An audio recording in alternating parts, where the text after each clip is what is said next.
Hello folks, welcome once again to another episode of Go Time Gear. I'm your host Ron Stryker, and yes, today we are talking about hearing protection. Yes, this is a set of static or non-powered type of hearing protection. You have your in-ear excuse me, and out-ear ear. Now before I begin, I'm going to show you this. This here is a decibel meter. I'm hoping the camera picks this up because I'm doing this backwards. Now you can see the little needle move.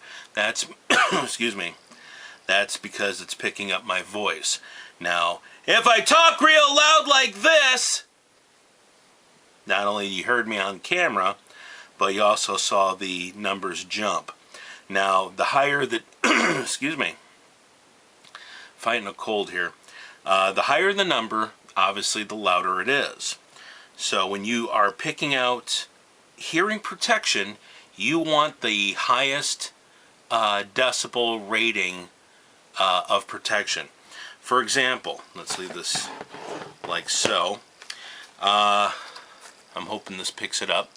This here is 32 decibels. I can't see the camera, I can't see what I'm aiming at, but anyways, the in-ear is 32 decibels. That means it reduces the volume by 32 decibels. Say a jet engine is, say, 200 decibels. So take 200 minus 32. That's what your cochlea and the the little hairs that's in your cochlea where you hear. That's how much sound it's going to pick up. Now, if you've ever been to a monster truck rally indoors, you'll see a lot of kids with over-ear hearing protection. Now, you can double up, and parents, if you take your kids to see the monster trucks, yes, it is pretty cool, but at the same time, they only have ears in their hearing for once in their lifetime. So see if your child can tolerate both the in-ear and then double up on the outer ear. Now these, I don't know if you can see, is only 17 decibels. So these are not very good for like wearing at an indoor gun range, or if you're dealing with say really loud equipment. There are better over-the-ear hearing protection. I bought these just for this video over to Harbor Freight, so there it is what it is. Now this is non-powered. Alright, let's set these aside. This is a form, I don't have a specific electronic hearing protection. Now electronic hearing protection is a form of hearing protection that has a microphone. As you can see, let me pull this down. As you can see here, now these are Earmore M30, the M series. I think this is the M32s, I believe, version 4. But anyways, this is a type of electronic hearing protection that is also you can also use it for a radio. But getting to the hearing protection, you have your on switch up and down to raise or lower the volume, and any type of loud noise that goes over a certain threshold, it will cut off the microphone so you have your hearing protection. Let's see, I think the instructions are still in here. Yeah, Mod 3. These are M32 Mod 3s. I think they have a Mod 4 out. Okay, yeah, here it says right here. 150 decibels, you have your rock band. Rock music peak. 140 is firearms, jet engine. 120 decibels is amplified rock music. Okay. 110 decibels, remote controlled plane. 100 decibels is a chainsaw. 90 is a lawnmower. 80 decibels is a blender. and 70 decibels is your standard conversation. So, and basically that's what I'm doing right now. We're about 70, 75 to almost 80 decibels. So yeah, there's that.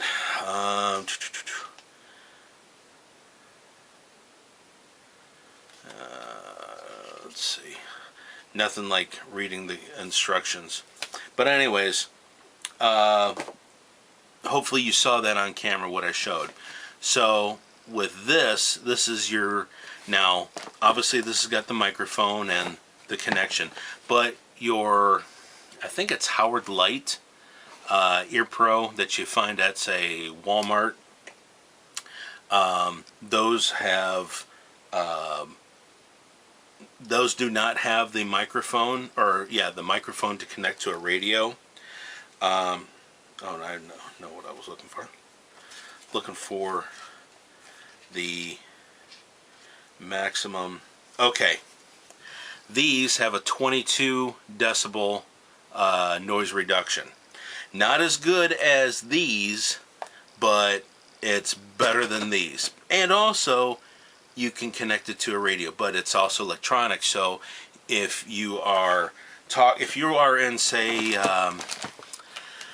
let's see, James Yeager just passed, say, but his school still goes on. So if you go to tactical defense to take classes at James Yeager's school, let's see, oh god, what, there's the other guy, big YouTuber. Shit. I'll remember it as soon as I remember. He was one of James Yeager's employees teaching. He was, doggone it, not tactical, no, yeah, that's James Yeager's. But anyways, say you're at a class and you need to hear Thunder Ranch with Clint. Clint, the Clintisms. He even I know somebody went to one of Clint's classes. He will actually do some of his Clintisms on the range, and you got to hear that. So having electronic ear pro for an outdoor class is a must, so you can hear the instructions before the gunfire starts. All right. So this is an example of electronic ear pro. Then, and also we're going to move on to ear pro with communications capabilities. All right, so let me pull these out. If you have, like, say, the common radio is a Baofeng UV5R. That's pretty much a given these days. For a headset like this, there's multiple types of connectors. This right here is a TP120. That's the style. You have your tip, ring, and sleeve.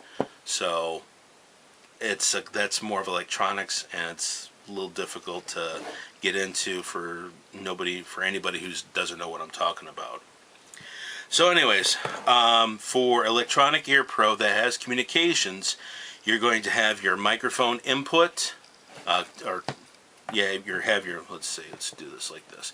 You have your microphone, it plugs in to the headset. With the earmore, you can plug it in on this side, or pull this plug and switch this over to here, and you can have it on this side. Alright, controls are pretty much set where they are. And the main thing with earmore is their push to talk. It's the way to connect the headset to the radio. You see it on real military headsets, those push to talks. For the microphones, there's condenser and dynamic. That's a whole different topic. I'm just going to give you just the basics. This is a dynamic.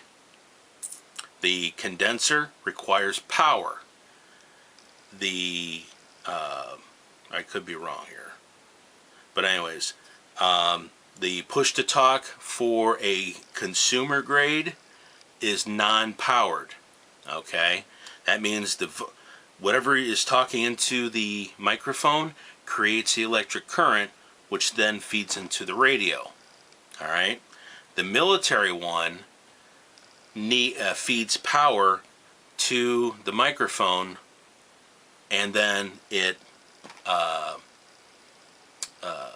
goes back into the radio. But you still need a push-to-talk. Earmore has their own wiring configurations to work with, say, a Baofeng or a Sony or Baofeng and Kenwood are the same connections. But anyways, there's that. Just want to make that clear.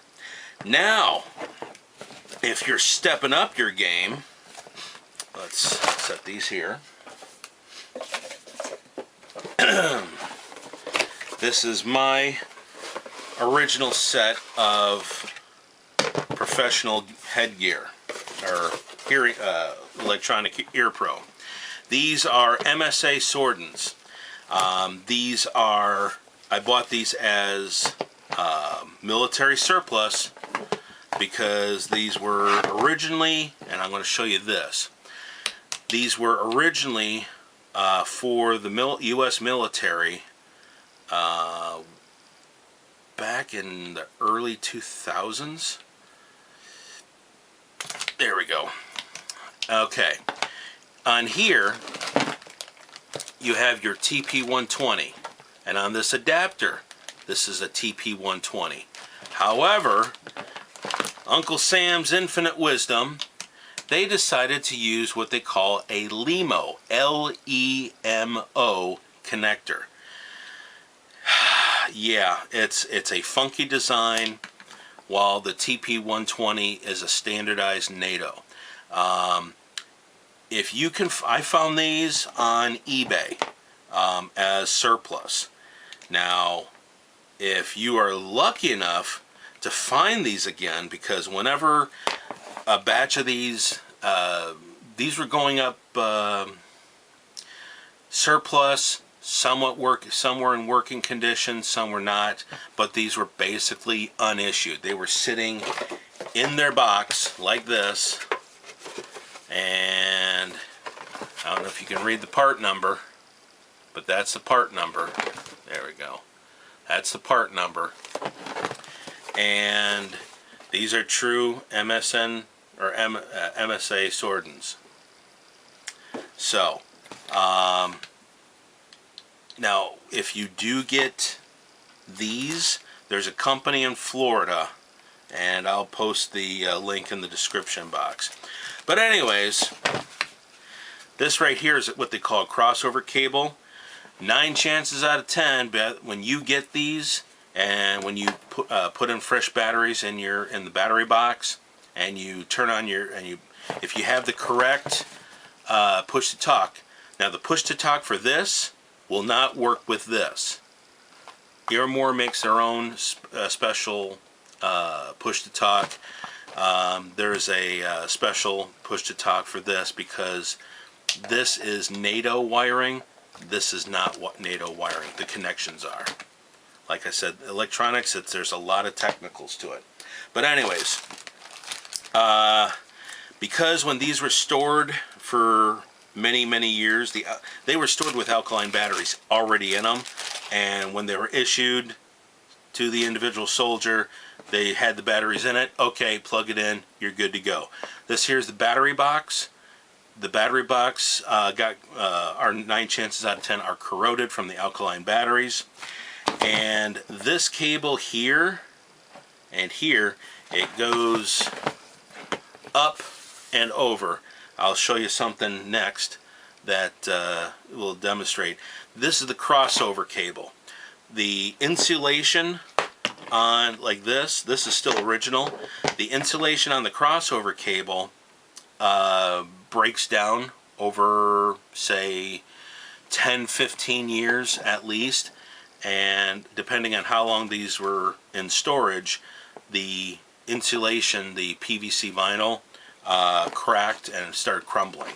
So you will have 9 chances out of 10, as soon as you get your MSA Swordens, if you're lucky to find a unused pair on eBay or what have you. Also, this company in Florida, they have a license with Sworden to make their own version of the Sworden. Now,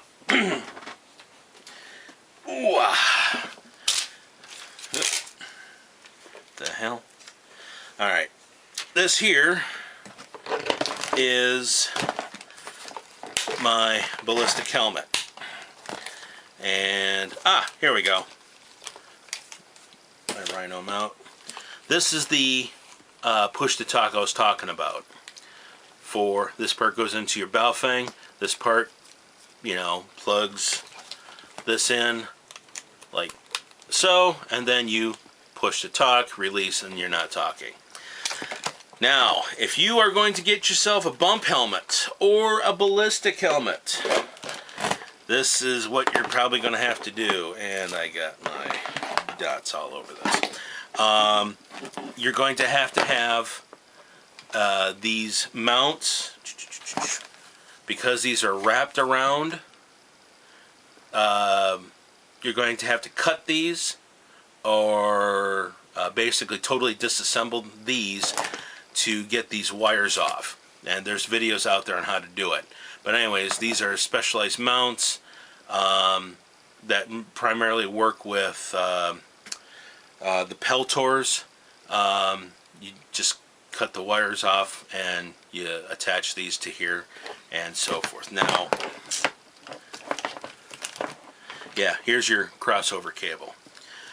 But other than that, for hearing protection, that is what I wanted to cover. I rambled on for a little bit, so I apologize, but protect your hearing, folks. You only have one set of ears, and if you can't hear the enemy coming, you're a sitting duck. You're practically almost blind at that point. So there you go. Have a good one, everybody. Take care, and check out the other links down below for the R Syndicate, Caz the Italian Hillbilly, Vaughn, Backcountry Preps, and I forget his other channel, OOMAN of the OOMAN channel, John of the PreparedMind channel, and so many more. So there you go, everyone. Take care, everybody.